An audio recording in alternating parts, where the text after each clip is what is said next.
Sure. Okay, so let me tell you about me. I'm Khadija Mustafa. I'm SWYAA 24 from Egypt. I'm so happy that I'm an ex-SWYAA and that I'm being with you as SWYAA Russia. Thank you for your efforts. I'm visual artist and fashion designer and the founder of a fashion brand called Dijamo. It's an ethnic, contemporary, and sustainable fashion brand. I use Egyptian heritage in a contemporary and modern way, and maybe that's why I'm very much interested in the ethnic background and handcrafts in Egypt. And thank you for the opportunity to talk about the handcrafts and customs in Egypt. So, yeah, let me first begin with a video. This is a video for Cairo, mainly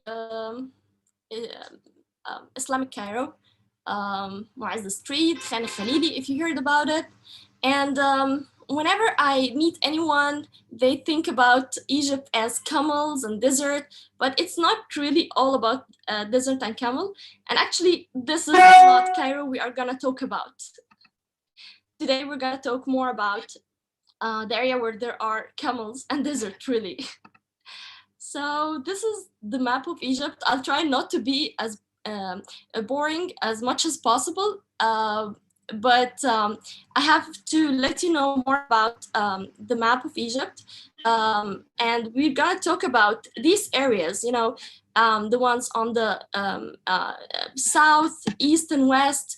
The more places where it's more what's the word uh, more primitive and have people from with different backgrounds, because Egypt has very diverse geography, history, and culture. So you can see a huge diversity actually, and some people even have their own language inside Egypt. So we're gonna first talk about Siwa. Um, every country has specific traditions with the wedding, and actually, the girls are wearing their own wedding dresses. Those dresses, they make it. The family start embroidering them since the girls are only 3 years old, and till they get married, the women in the family, they embroider the dresses and bead them and make much effort in the handcraft till they get married. So mainly those are the accessories and wedding dresses of women in Siwa. The two photos on the right are the shawls that women in Siwa put it on themselves to say that they are married. And on the left are traditional handcrafted clothes women are taken in front of their houses. Actually, these are the houses they live in. And to give you more indication to what is the environment they live in, actually, this is Siwa. And I'm inviting you to search more about Siwa because it's a very interesting area. There are oases in the middle of the western desert. And mainly who live there are mainly from Berber, and they speak Egyptian, Arabic, and Amazighi. And they have common characteristics with other people from neighbor countries like Algeria, Morocco, and Tunisia and Libya. Um, this is close up to the dresses. The color they use are mainly, the gown would be black or white, and the embroidery with the vivid colors, beautiful colors of dates. Red, yellow, green, orange, the different colors of dates, because dates are very important kind of fruit or food for them. Most of this place is, as I said, desert, palms, olive trees. So they cherish dates so much that it's from the colors they use. Actually, these are the shoes they wear. Also, the wedding shoes for the groom, and those are other examples for the customs in Siwa. I won't talk about other handcrafts than embroidery, textile, and jewelry, but this offer is really beautiful, and it's beaded also with the same kind of beadings from Siwa. And as you see, it has its own characteristic. They're beaded with threads, cotton threads, and they have buttons in them. And it's very unique, and also the symbols they use from the environment. And those are some of the jewelry they use. Mainly they are silver, and they are engraved with little symbols, and those things, balls, they make sound, from earrings, hair ornaments, and necklaces. And actually, the Siwa customs and embroidery is it's so impressive that actually they inspired a lot of celebrities. Like Adele, for example, wore a gown that is made from like Siwa embroidery. And Chloe, the very famous fashion brand, they got inspired from the Siwa gowns as well. That is in one of their shows. So we're gonna move from the west, where there is Siwa oases and other oases actually along the desert, to the middle, then to a bit to the south in Upper Egypt, and specifically Asyut, where there's another impressive handcraft, the embroidery of Telli. And actually, as you see in the photos in the 20s specifically, it was very popular, not only in Egypt, but also worldwide and in Hollywood, actually.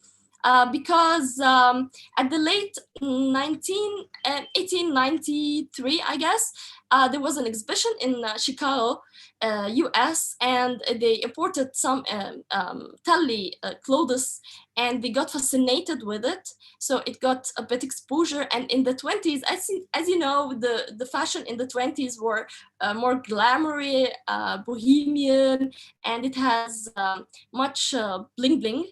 So they loved those embroideries and outfits or shawls. And actually, they got featured in a lot of, or worn in a lot of Hollywood movies along the last decade. This is close up for the embroidery. Actually, they use wire, um, very thin wire from copper, nickel, silver, and brass to embroider the mesh fabric. It has to have very wide pores so it can be embroidered with their own symbols from their environment. And I tell you more about the symbol. Actually, those are also mainly for the wedding. They care so much about weddings, so it's mainly for grooms, for the weddings. And actually, I read a bit about the history of them, and it goes back to the pharaonic, to Old Egypt's era. Here it's the process itself and close up to the way they make the embroidery. And here are some of the symbols they use and their meanings. Actually, the schedule on the right, it has more. I know it's written in Arabic, but it has many of the meanings of every kind of symbol they use. But I'll tell you more about the one on the left, because it tells a story. It's like a comic drawn on or illustrated on a piece of fabric. First row, it's the groom. They illustrate the groom herself getting ready. And the second row, the palm leaves that they use in their environment, and they use it to celebrate the wedding. The third one is the wedding itself, the groom and the bride under their place where they get married. And then the journey itself to the house with her own things and new things on camels, actually. And then the bed itself with the groom in it and the bride in it. And then this is the baby's bed. So it's like illustrating their story on a piece of fabric. And just like Siwa, Sinai, just like Siwa, Upper Egypt's clothes and Tali got featured, as I said, with many celebrities. Actually, the pictures on the right are for actresses like Barbara Streisand, also Elizabeth Taylor, that is known for her Cleopatra role. Word before. And on the left, John Galliano for Dior's collection in 1997. And as you see, it's very inspired from the Tali fabric. And then old photos for Egyptians and Syrians wearing the Tali. Actually, the one on the right, because it's interesting info that I knew, her name is Charlotte Wasif, and she was Miss Universe. She's Egyptian, and she was Miss Universe in the 30s. And it was an impressive piece of info, actually. I couldn't close this chapter without talking about hand weaving. They make, in Upper Egypt, they make a textile and clean by hand weaving by loom. And it's really impressive. As you see those ones, it's really impressive. And it's been listed in UNESCO Heritage List recently. We go a bit souther to the Nuba, and a bit above it as well. I put Nuba and Luxor and Aswan and this area together. So mainly Nuba. Nuba, in the south, there is Sudan. So we have a bit in common with Sudan and more African countries. So you can see it's more African now, even the faces, the accessories. So they mainly wear white white fabrics or dresses and black dresses. They wear the white ones like the sari, and also they wear colorful ones actually. I'll show you a bit later. The photo on the right is an example for the jewelries they wear, engraved with also their stories, their own symbols. It's gold and 21 carats. And you see this part on the above her head, the woman's head.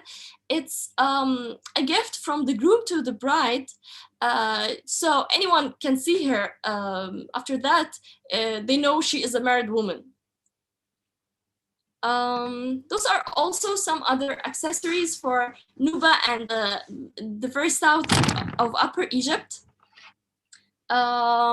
Handcuffs, rings, and so on. And you can see the symbols as well. It's really very impressive, every part, how they have their own symbols from the environment. And actually, those are the houses. You know, they live in places where there are pharaonic temples, and a very rich area actually. With also, when you get to hotter places, you can see the vivid colors. They use vivid, beautiful colors, and the symbols on their houses is really beautiful. So they also wear colorful clothes as well, with geometrical ornaments actually. And then we go to the east, to the beloved Sinai. Sinai is a peninsula in Egypt and the east of Egypt. It has on the borders Jordan, Palestine, and Saudi Arabia. And actually, this part of Egypt is located in Asia. So Egypt is partially African, partially Asian, and it's part of its beauty. So these are the clothes that the women wear in Sinai. As you see, the colors are mainly inspired also from their environment and the hot weather there and the desert. And they have really very, very impressive kind of embroidery with tassels. They also use threads that are from cotton or silk, but mainly cotton. They use coins. They use seashells. Yeah, here, seashells, because they are by the sea, by the Red Sea. Tassels, beads, yeah, coins. And actually, this is partially Sinai. It's very beautiful. I recommend so much that you visit it or search about it. It's beautiful, guys. And the mountains, they are inspired from all the environment there. Mountains, the palm trees, the sea. And here is the Bedouin with their traditional also clothes. And let me show you some samples of their embroidery. Those are some samples of their embroidery and motifs and beads, samples of beading.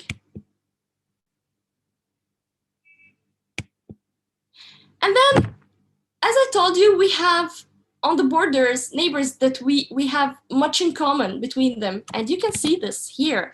For example, this is Palestinian Bedouin traditional also embroidery, and you can see it looks so much like the Sinawi. So we have a lot in common with our neighbor countries. Jordan as well on the borders, Morocco, not really on the borders, but just by us from the west. So we have a lot in common as well. I couldn't not mention the Fallahin or peasants because they have really beautiful and colorful clothes. So I had to talk about it. Mainly they are flowery, beautiful. They love gold. And yeah, it's really beautiful. And those two pictures are from Metropolitan Museum, also from traditional costumes in the Fallahin or peasant areas. So I talked to you about the heritage, traditions, the people, indigenous people in those areas, who are really part of the community, but how they act, what are their customs. But the problem is a lot of handcrafts, which are a lot actually. I just talked about friction because of the time about the handcrafts. A lot of handcrafts in Egypt are about to extinct, and that's a huge problem, and I find it a pity. So there are some awareness and campaigns right now that a lot of us are trying to save the heritage and those handcraft from being extinct. 11 years ago, I started making clothes out of inspired from the heritage, and actually this is one of the designs. It was part of a collection we made in 2010, and they were shown in Egypt, in the German ambassador's residence here in Egypt, and in Germany in Bochum. I'll show you. Actually, those parts are beaded and embroidered by Sinai women. It was inspired by Sinai, and we got it to Sinai, St. Catherine women, and they embroidered, and we got it back to continue doing it. Sorry for the dogs barking. I'm really sorry. This is a video. Just for a couple of minutes, let me show you some of the designs, mine and other friends' designs that are inspired from Sinai and having embroidery and handcrafts in it.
the designs we made in this collection. It was actually my friends also designs were really amazing, and this collection was part of it as well. And we made it in 2014.